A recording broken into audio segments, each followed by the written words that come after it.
Graham is currently asleep, Jake's on death's door, so I'm here to save the day. Just to catch you up over the past 2 weeks then, we've had lots going on. Graham has a surprise visit from some family. My family come to visit for the chateau for the first time, and we've had a YouTube follower named David all the way from America come to the chateau, which has been really nice to have him. Jake spotted one of his YouTube idols this week in Brico Depot, and this was Dan from Escape to Rural France. It was really nice to meet you, and we hope to pop over soon to see all the great work that you're doing at your place. The gite is also progressing really quickly now, so we hope to have it bookable in about 4 weeks' time. Fingers crossed. Other than that, enjoy the video. Right guys, it is 8 PM in sunny Maidstone, UK. We are about to head to France, to the chateau, driving over the night to surprise Dad in the morning. Keep tuned for his reaction.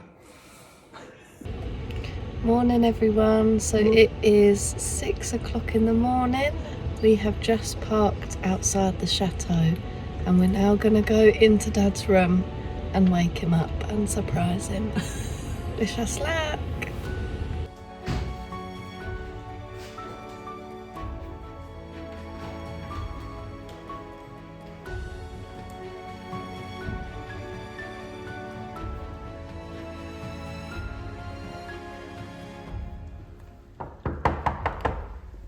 Excuse me, do you have any rooms for the night?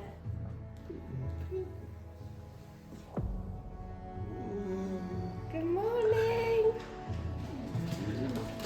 Hi there! Oh my god! And Saturday! That's a nice surprise! Good morning!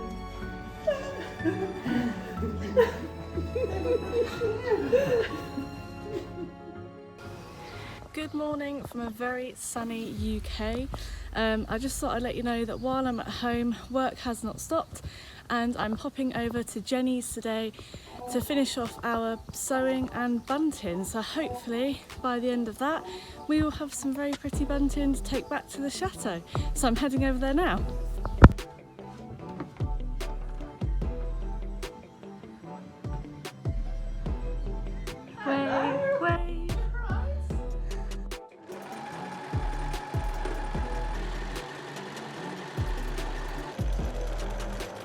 So you'll notice two different styles or colours of bunting. The one that you see now, the blue, white and red, obviously symbolising the French flag colours.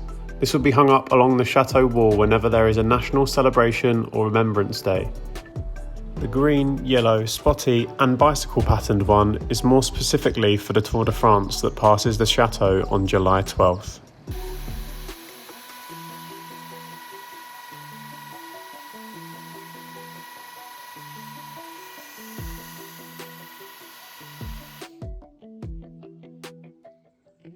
What did you just say? My man likes to see it.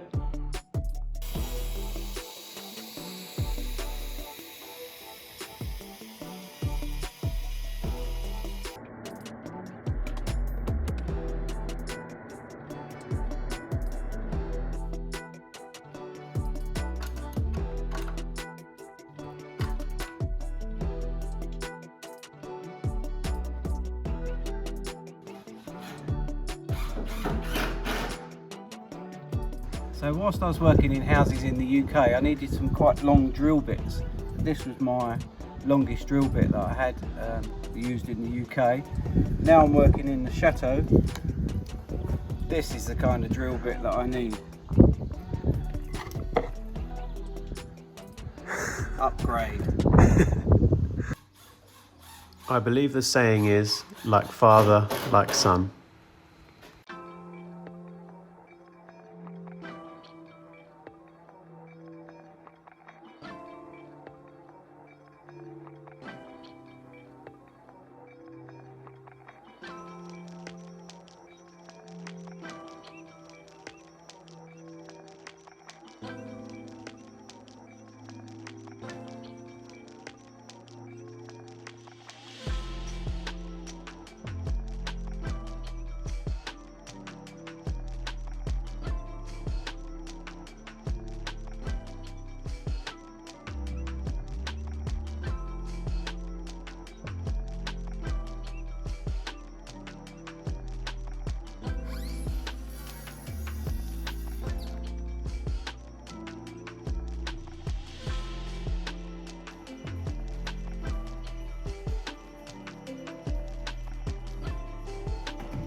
I'm in the gite, I'm in bedroom 2, and the task I've got this afternoon is to replace the 2 pieces of glass that are missing from the windows here. Now I've found some original glass similar to this in one of the outbuildings, so I've bought myself a glass cutting kit and I'm going to have a go at cutting the glass to fit into the frames and then get it putted in. So that's what I'm going to do now. So I've got my glass cutting kit here, pliers to snap the glass, the cutter to cut the glass, and some pliers to get off any little bits that are left. Now I've never done this myself before, but I have seen Rachel do it. She's glass artist. She makes a lot of slumped glass pieces, so I've seen her cut glass. So I've got my measurements. I'm just going to measure that out and give it a go at cutting it.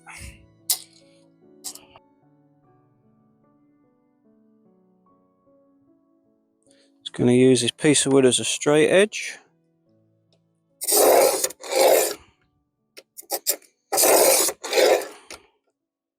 run the cutter along there. The angle is important, I'm told. And then use my pliers. That should hopefully just snap straight off.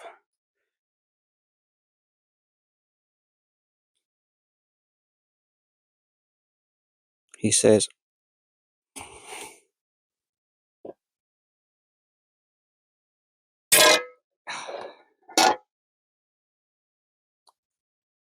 Try again. Dan, did you go for a poo in the end?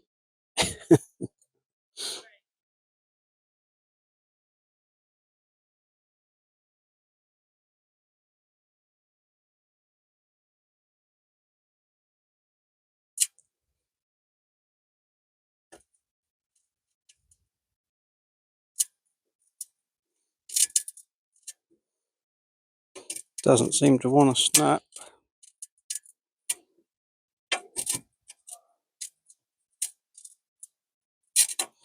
Try scoring it a bit more.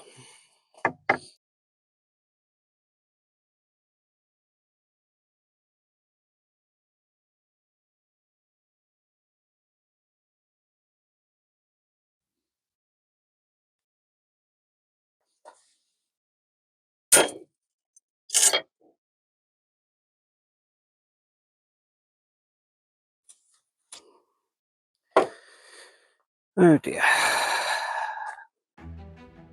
Now here's the bit that Dad wanted me to show you.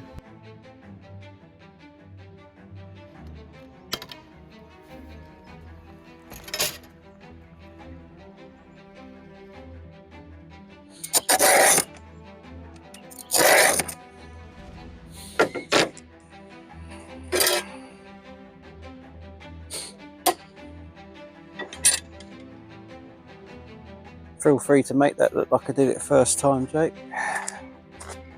This is the finished job. Window in place. Puttied up nicely.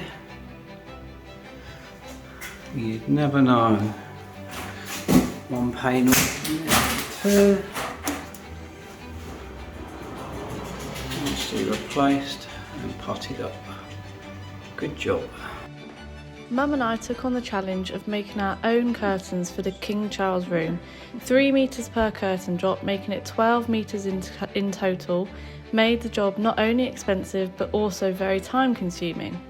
Wrestling 3 metres of curtain at a time made for a challenging weekend, but we persevered and succeeded.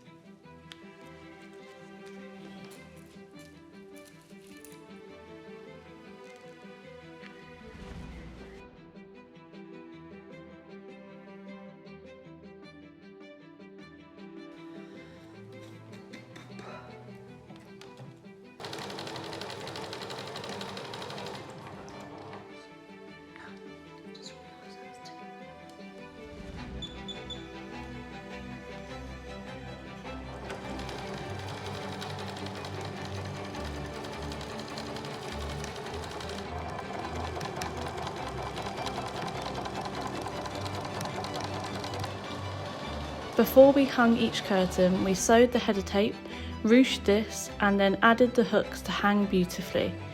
We realised when it was all assembled that we would like to replace the type of rail in the future to one that finishes more central and curves around the wall. Otherwise, we are very happy with our project, and a big thank you to Mum and the sewing machines, of course.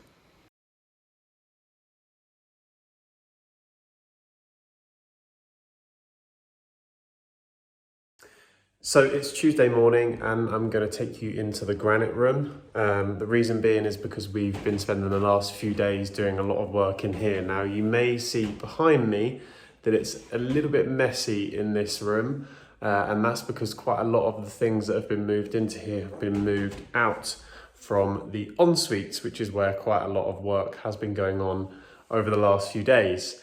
So I'm going to try and explain exactly what we've been doing in there, and I'm going to try and do it without a face that shows you just how disappointed and frustrated I am. So upon walking in, you will likely see a few changes already. I'm going to talk you through the process of exactly pretty much what happened. So in this corner, we had a tile-on shower tray, so you would have seen tiles going the whole way along. Unfortunately, when we had a guest for a few days, one of the tiles got a little bit loose, and because of the floor was moving slightly, which meant that the grout cracked. The water got into the tiles and started pulling the tile adhesive up, which meant the whole kind of shower tray got wet, soggy and unusable. So we pulled all of those tiles up and the bottom row on the wall in order to get that tile-on shower tray out.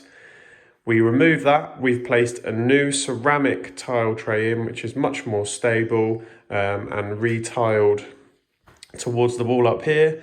Also then retiled that bottom row against the wall. We then re-grouted. Upon doing that, we realised that the waste was leaking about here, and it's because one of the joints had loosened a little bit, one of the joints that was missed off the list when we came to solvent welding. So that meant that we tried to then take the toilet off so we could reach our hand in here and redo that weld, which we couldn't reach. So we then had to smash this tile up, cut a little hole in the plywood and redo that weld there, put a new tile in, grout that in, perfect. When we put the toilet back in over here, we then discovered that we had a leak over in this corner, and that was because we were messing around with this soil pipe. It knocked something loose over in this corner. So we then tried to take this corner tile up, as you can see, and play around with a couple of options over here in order to fix that leak. That involved cutting out a little hole in the dining room downstairs in order to get to the underside of that pipe where we thought the leak was. That hasn't worked. So now we've resorted to our last option, which is probably the longest option, which is now to take the soil pipe out that side of the wall where Dad currently is and redo that T-joint. But the silver lining to that job is that we're going to need to run a soil pipe all the way up to the next floor anyway, where the top floor will be. So it's a little bit of a silver lining as to getting that job done now as well. So yeah.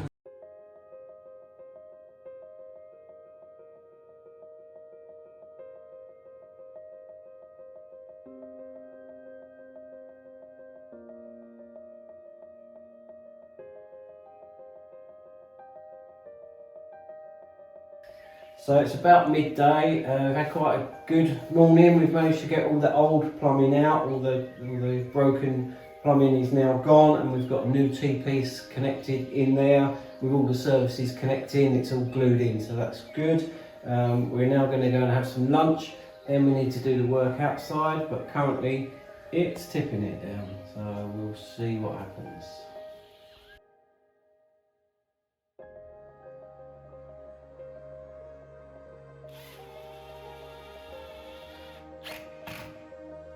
So it's the end of the day. It wasn't the day we was expecting today, but it was a job that needed to be done. So we've now redone the floor, recut some tiles, laid those tiles, put the sink back in place.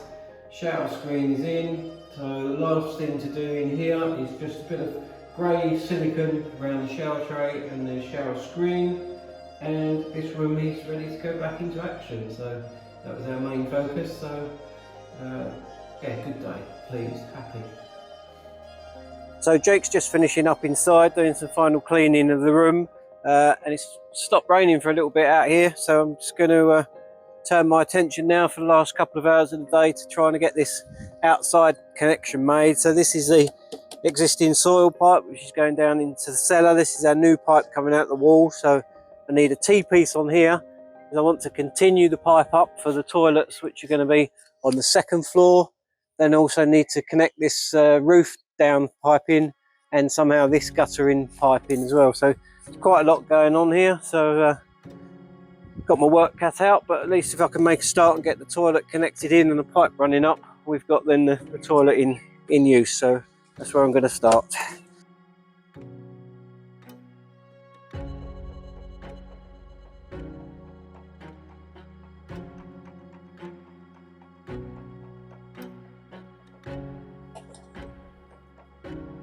So that's me done for today.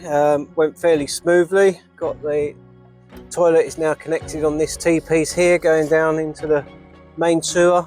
I've teed off a little bit lower down. I just need to get another 90 degree bend there and a 45 just to connect this gutter into the sewer pipe as well. I've just run temporarily this guttering pipe which comes down for the second floor into top of this pipe. I'm going to see how this goes in terms of the fumes. It smells okay at the moment, but eventually this pipe will continue up to the top floor and go through the wall and service that toilet up there. So for the moment this toilet's now back in service. Just that little bit to complete, but I'll do that on a slightly nicer day. Hope you've enjoyed watching. Tom, Lucy and Grandad Dennis decided to revamp the balustrade facing the entrance to the chateau to make a more presentable first impression. Dennis took to grinding down the rusty railings to a smooth surface before coating in a metal primer and finally finishing with a white metal paint.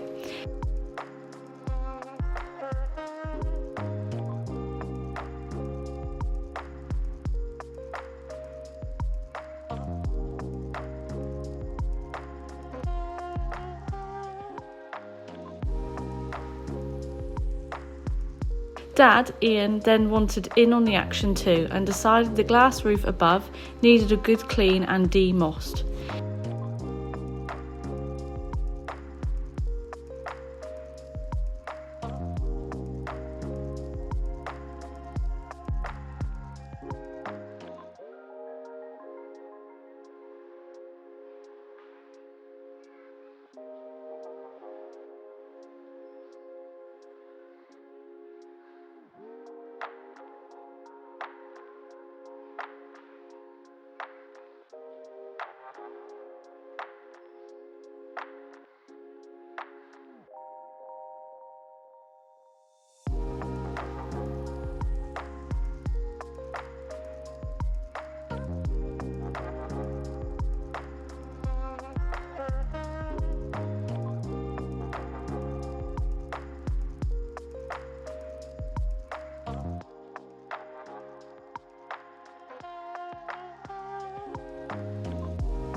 It's definitely brought this area back to life and I didn't realise how run down it looked until the revamp. Thanks guys!